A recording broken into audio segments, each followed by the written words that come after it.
Hey guys, my name is Olivia Arezzolo. I am the sleep specialist, and on behalf of Sleep and Beyond, I am happy to bring you some top tips to manage menopause and specifically how wool is going to help you.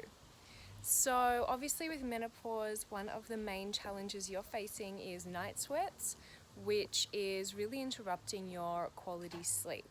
So as a sleep specialist, I can say that if you are having those night sweats, waking up, tossing and turning, what happens is you lessen your sleep quality and lessen the ability to reach slow wave sleep.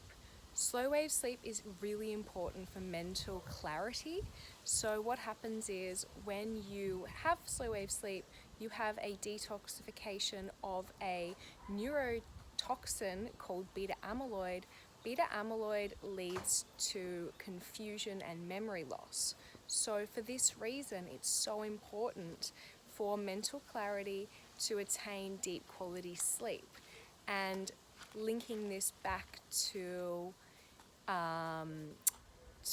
those night sweats, if you're tossing and turning and waking up, this is a sign you are not having deep quality sleep.